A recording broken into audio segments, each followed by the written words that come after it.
Hello. I am trying to get my Instagram to go up too. So let's see what happens. There we go. All right. So I am trying to catch up because some of you sent me messages about vacation questions very up until the last minute, which is totally fine. But it takes me a little longer to get to them. So I'm not 100% sure I'll get to all of them, but I am getting to as many as humanly possible today. So let's talk a little bit about vacations. So I'm trying to do these vacation question and answers because a lot of you will send me questions along the way, and I can't always answer in time, or they're not really like appropriate to always answer in the time frame that you need them. I am always talking to my clients first. That is first and foremost. And today was like a day. Today was more than a day. It was like I still can't believe it's the same day that I woke up to. Um, we started the day, and at my other job, it was like holiday day. So I was wearing my Christmas stuff to school and getting ready for Halloween party stuff for people for Halloween. Because if you're staying on a resort at Disney World, you are open to Halloween party tickets. And although there's not a rush, there are people that are specifically going for the Halloween season. And so they want to purchase their tickets as soon as possible. So worked on that a bunch today, booked some new people for some different trips. So very excited about that. Just very busy. Helped out at my son's baseball practice and then came home. And I also made this totally brand new salad, and I'm very excited about it. And I'm sure like I'm the last person in the world that heard of it. It's called like the Big Mac salad, and it is amazing, and I love it, and I can't wait to pack it for lunch tomorrow. I'm very excited for it. So okay, I'm sure that's not what you came to hear about is my vacation question or my whole life story about today. But let's get into some of the biggest vacation questions that I have been asked so far on social media. So the first one is all about Universal Studios and tickets. And I get this question a lot. Universal Studios tickets have wording that can be challenging, can be hard for people, and they don't always understand that. So make sure that you understand that so that you know, okay, these are the tickets I want, or you use a professional like myself who can help you do that. So there are base tickets and there are park to park tickets. So a base ticket means that you can go to one park that day. And so you can go to Universal Studios or Islands of Adventure. If you buy a certain ticket, you could also get Volcano Bay, which is the water park.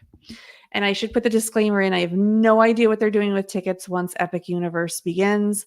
So I have no idea what's going to happen there. Okay, so that all this ticket stuff could change by the time 2025 comes around and Epic Universe is out. But what I will say is that park to park means that you can go back and forth between the parks, or if you're a Disney person, that means you can park hop. If you have a base ticket, you are only going to one park per day. And Universal is a lot different because all the at least Universal Studios and Islands of Adventure, those two parks are right next to each other. So no matter which one you're going to, you're all getting, it depends on which hotel you're staying at, but like you are walking towards one or the other, and you're either walking a little further to get to Universal Studios or Islands of Adventure.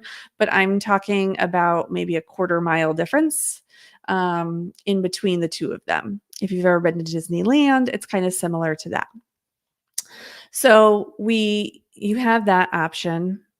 You can do a base ticket or a park to park option. Now, a lot of times what Universal will do is they will have specific promotions where they say buy 2 days, get 2 days free for their tickets.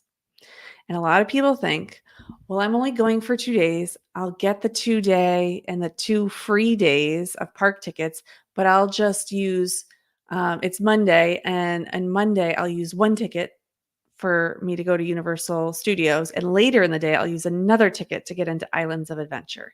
And that is not how it works. If you choose a base ticket where you can go into 1 park per day, you can't change that. You can't use another park day, a park pass day, or anything like that to go into Islands of Adventure. You must have that park to park option. If you're looking for a 2 park to park option, that means Universal Studios and Islands of Adventure. If you are looking for a 3 park to park ticket, that means you are going to Universal Studios, Islands of Adventure, and Volcano Bay. So you have the option to go to all 3, and you can go back and forth between the 3 of them all day long. So that's kind of how universal tickets work.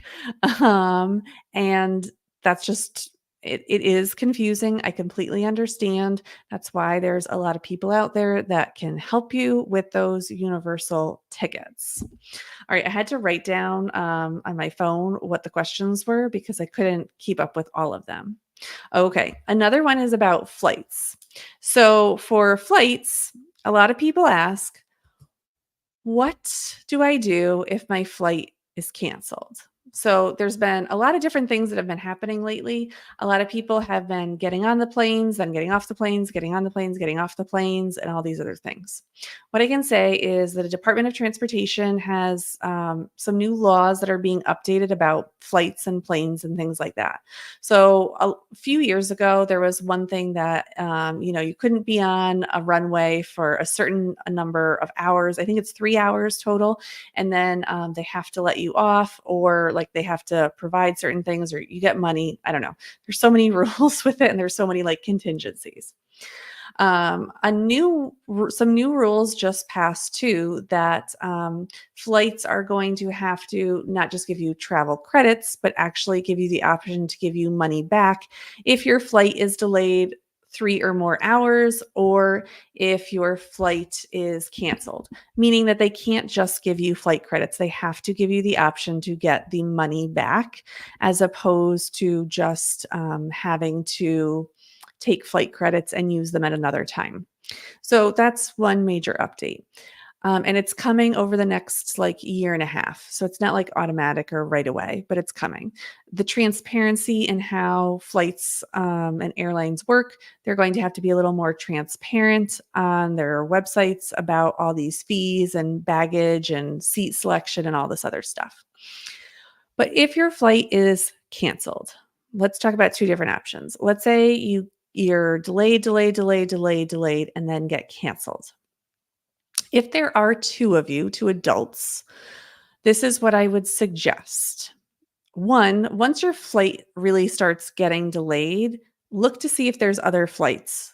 Are there other flights that day that you can go on? Are there other flights that you can do? Can you rebook for the next day so you can leave and come back the next day, or whatever it happens to be? And you're going to do that all on your phone or on your computer, whatever you have with you at the airport. And you're just going to start looking once your flight gets delayed. Things you want to look for are what they're saying the delay is. Are they saying that the plane is late? Are they saying that they have to fix something on the plane? Did they say that they don't have the right crew and they're waiting for the crew? Okay. So there's all kinds of factors there. If you're waiting and waiting and waiting for a plane, you want to go back and check and see, okay, was this flight delayed over time? So, it's still expecting to be there. Okay. If it's kind of like unclear if that plane has even left the last location, you want to start looking for another flight. And you're going to look on your phone and see if you can make those changes on your phone. A lot of the airlines through the app also have a chat feature. And you can be chatting with someone in the chat feature to see if they can help you while you're there. There was someone on X, formerly Twitter, this week, and they were talking about like what to do if you are delayed or rerouted while you're actually in the physical air. And that's why they recommend that you have the Wi-Fi so that you can start that chat process while you're still in the air. You're on the plane, maybe you're going back in like 15 or 20 minutes, but in that 15 and 20 minutes, you could be on the phone chatting with someone. They could get you a flight, they could get you the hotel for the night and all that stuff. So by the time you're getting off the plane, everything is already taken care of for you.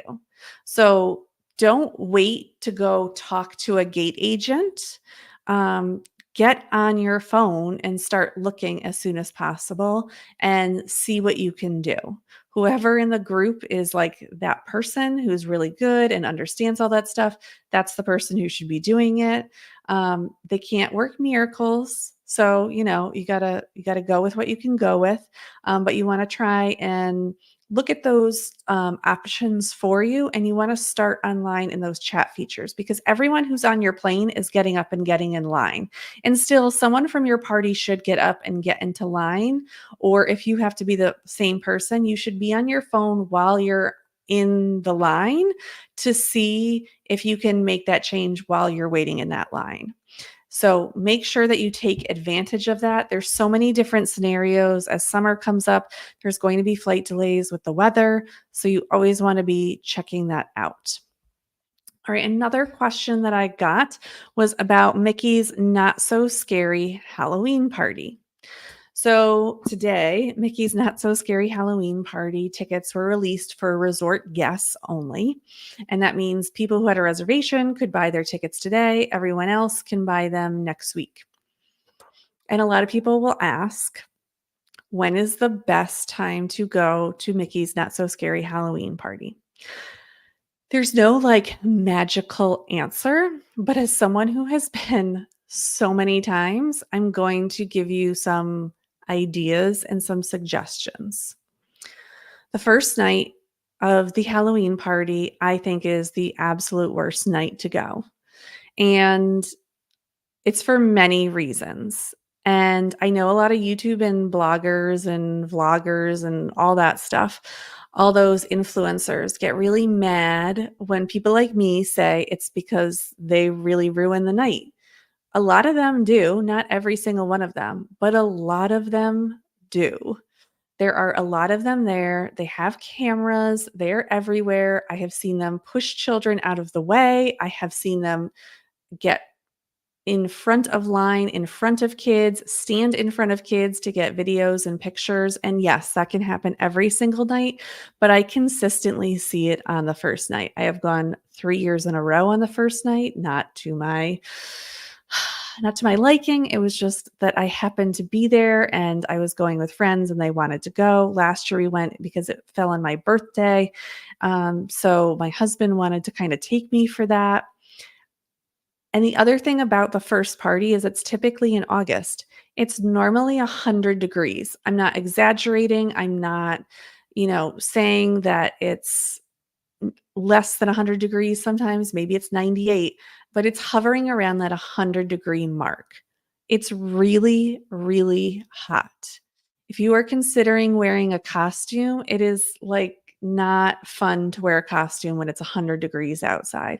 And remember, the sun doesn't go down until like 8:30, 9 o'clock, and it doesn't like cool off. It's just that the sun is gone.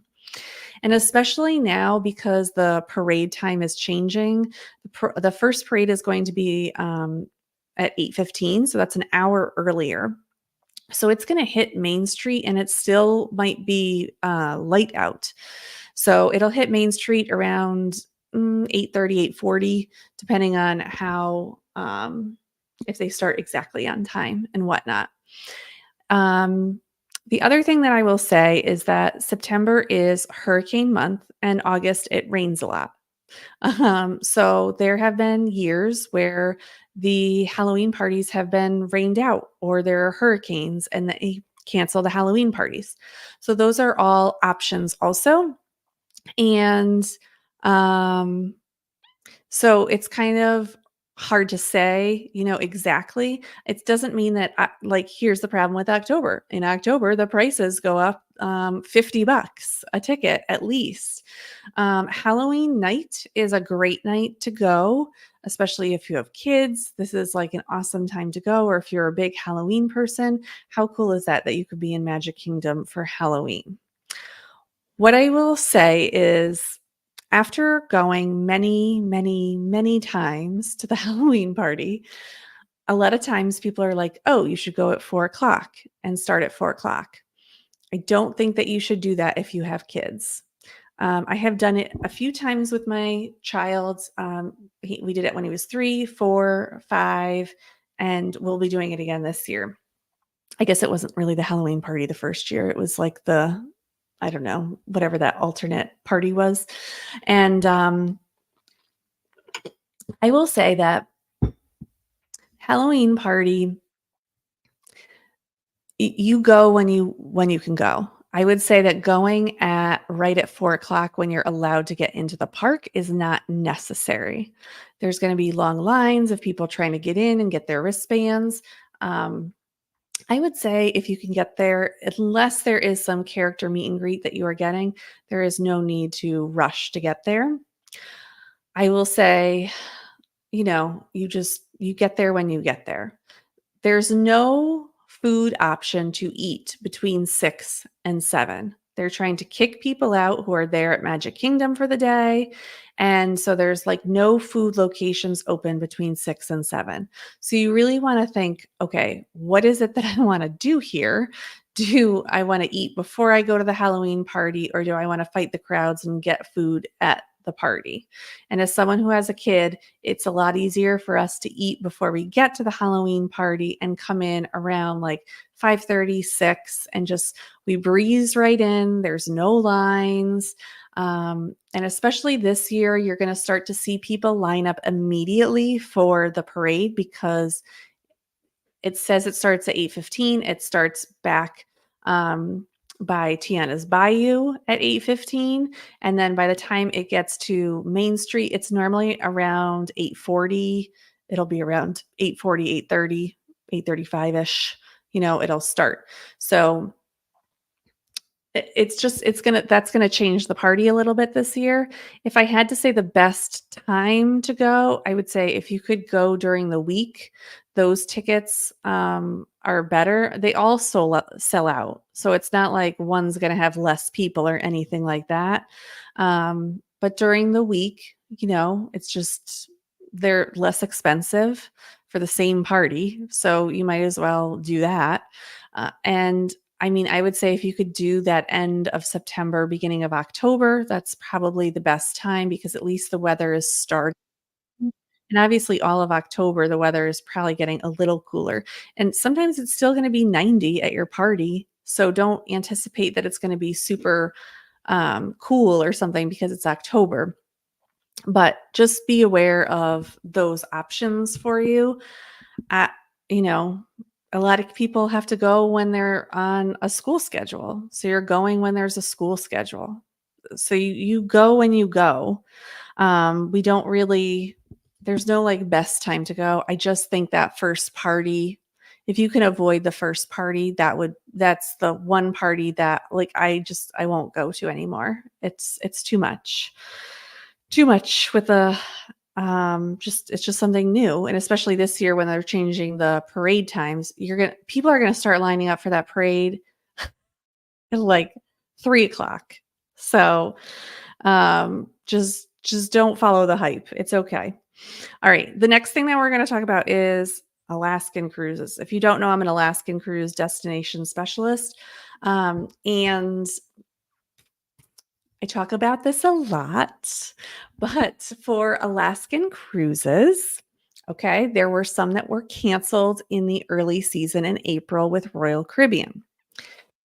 Something that happened was there was a propeller problem, so the ship physically couldn't move fast.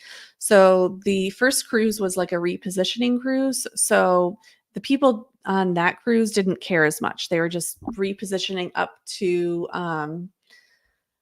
I think it was Vancouver. Yeah, because it's Radiance. So that would have been out of Vancouver. So they just had to stay on the ship the whole time as they got up to Vancouver.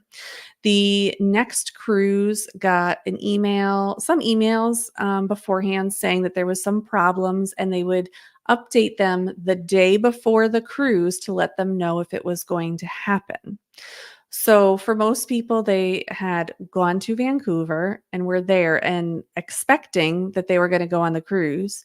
They got on the cruise ship, they waited in port for 2 days, and then found out that they were going to be canceled. They were not going to go on their cruise. So there's a lot of feelings about that because I had I 2 people found me. They had, they had been scheduled to go last year, not through me. They went through Royal Caribbean and they booked Radiance of the Seas, and they were supposed to go last year, and the same thing happened with the same ship, that the propeller didn't work, and the day of the cruise, they canceled it. So they rebooked for this April time because they really wanted to go, and they got canceled again. And so some of these people were just so disheartened and just so sad. And it's really, really hard. Like, I'm not going to say it's 100% Royal Caribbean's fault. Like, ships have issues, ships have problems, but the ship that they have currently in Vancouver is not meant really for where it is. Like, obviously, cruise ships are meant for the ocean. But if you don't know, Alaskan oceans are different. And April Alaskan oceans are really different than the Caribbean, or than if it was in Asia, or if it was being used in Europe. So the problem is that the ship isn't 100% made to be in Alaska, but because the size of ships changed in Alaska, Royal Caribbean had to make that update to change their ship for Vancouver so that they could continue having a ship in Vancouver that could go through Alaska. Now, there's many things that I want to break down here, but there's a very simple solution. And what I would say is that early cruises and late cruises are more prone to this. It's the weather, it's the water temperature, it's things like that. It's just different than other places. So if you can get that mid-season time, you're going to have a better chance. And I am going to say, I say it all the time, Princess and Holland America is where you start for an Alaskan cruise. After that, if you are not satisfied with what's there, then you move on. And I don't mean it like you should only take Princess or Holland America. I had a really great friend who did the Ovation out of Seattle and went to Alaska, and she was super happy with the cruise. However, when she came back, she also said, I didn't know that I was missing out on X, Y, and Z until 2 months after I got back from my cruise. And I was talking to you and I was like, oh, did you get to see this? Oh, did you get to do this? Oh, did you have this excursion? Oh, did you have this option? And she's like, no, I didn't have any of that stuff. I didn't even know that was stuff I should care about, or that was important, or that I should do that. So I think Alaska is just so different. It's not like a Caribbean cruise. It's not even like a European cruise, right? Like, those are pretty like standard, and they run all the time and things like that. But Alaska has that very short season, and you really have to make those right calls so that you know that what you're getting is what you want. I can tell you that I have people that I don't book Radiance of the Seas. I don't have confidence in that ship. So it's just not one of the ships that I would book for a client. And if you want to book it, that's totally fine. You're just not going to book it through me. You can love it and you can want it. And I'm not saying it's not great. I just don't think it's a reliable ship. And I would not put a client on there for their dream Alaskan trip. It's not something I would do. I have more confidence in Princess and Holland America. They are more consistent. They don't start as early because they understand the reasons of not starting early. A lot of the places aren't open, the people are not there. A lot of the workers come from colleges. Colleges are not out until around, mid-May, and they still have to do like at least a week of training. So you're really looking at that Memorial Day to Labor Day time for Alaskan cruises. And I strongly, strongly, strongly, strongly, strongly urge you to not just look at what is the cheapest price I can get. The cheapest price is going to get you a trip like Radiance of the Sea, where you have a 50-50 shot now for the rest of the season, not knowing if that cruise ship is going to run. So I just, yes, it is running now. They say it's working fine. If I was going on that ship in September, I would be calling, canceling, and rebooking on something else because I do not trust that at all. I I maybe I'll be totally wrong. Maybe that ship will be amazing and all the Princess and Helen America ships will have an issue, but I just don't trust that ship specifically. I don't think it should be up there, and I think it would be like if you went to Alaska and only brought summer stuff. You need other things, like, it's gonna be cold. You're going by glaciers, you're going by things that are frozen. So, it's just something you really, really wanna think about when you're thinking of doing an Alaskan cruise. Okay. Alright, I think I have one more question. No, I guess so the other question that I just wanna, talk about is, someone asked me this is about travel advisors and travel agents. So if you're not interested, goodbye, and I'll see you next time. It's awesome. But a lot of people ask me about being a travel advisor. How does it work?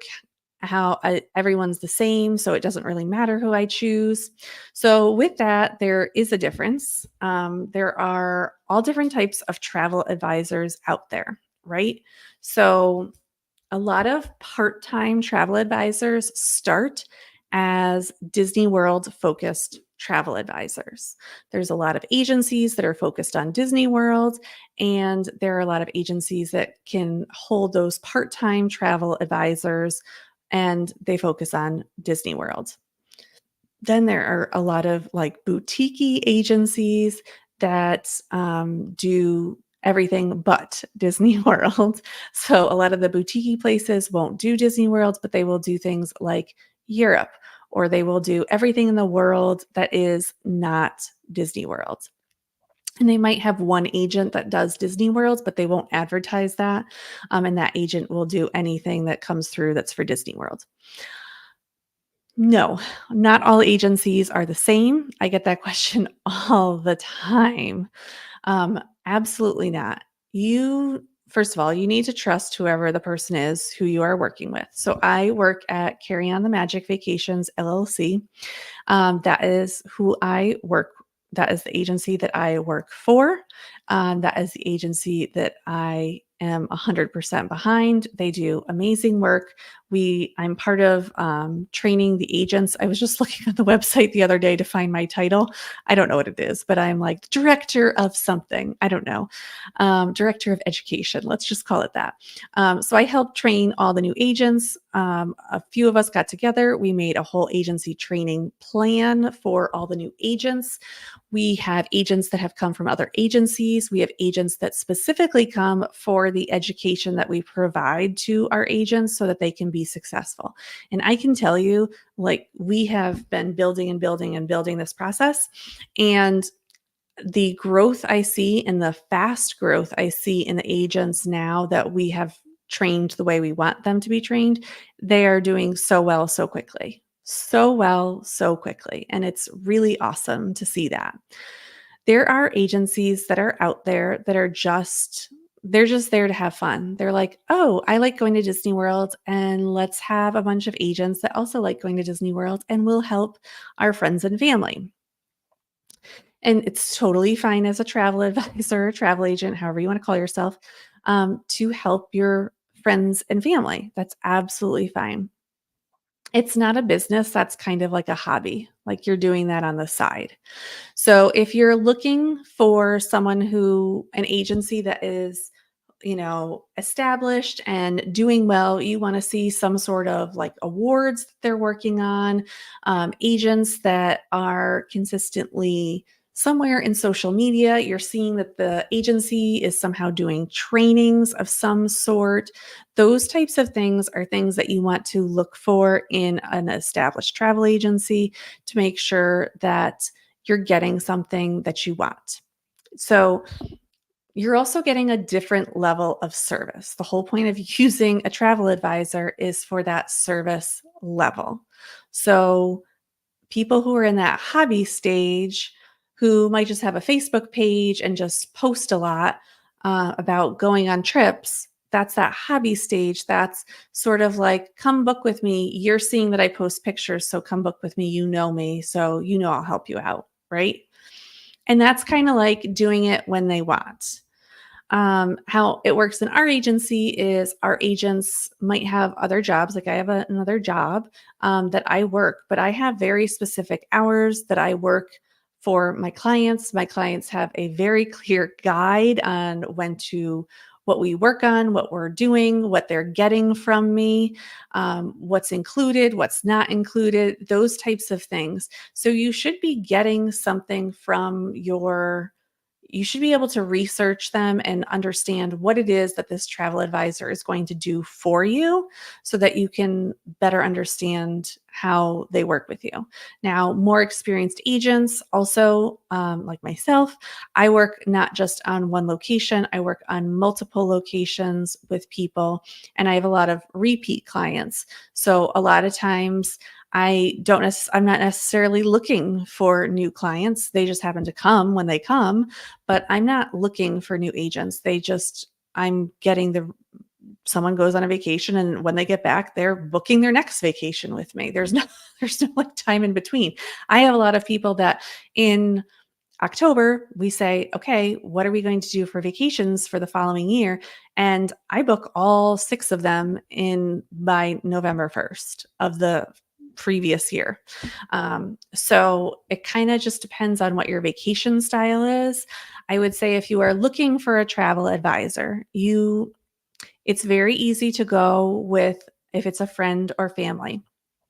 I will say that some agents take it so personally when their friends and family don't book with them. I don't care at all if my friends and family book with me. I don't, if they want to book with me, it's because they're looking for a level of service. A lot of my friends and family will send me referrals, but I book mostly people I have never met in real life or they didn't know me before, but they have found me. And that's how we started working together. So you just want to find someone that you like. So just look for someone that you like. And if you're interested in becoming a travel advisor, you can send me messages. People send them to me all the time. I try and answer them the best I can. One thing I will say is you don't want to get involved with an MLM. An MLM is going to be talking all about the incentives you get from getting other people to join the agency, and they will focus on that. And there will be no training. And I don't mean like monthly training. There should be a training that you go through before you become a travel advisor or travel agent. And that's like, it's a must. It's a must. That's all you need to know. So, all right, that is plenty for me to talk about tonight. So, I hope everyone is doing well. Happy May, and keep those questions going. If you have more, you can drop them in the chat, and I will do them again for June. And I will see you next time on Magical Travel Adventure. Bye.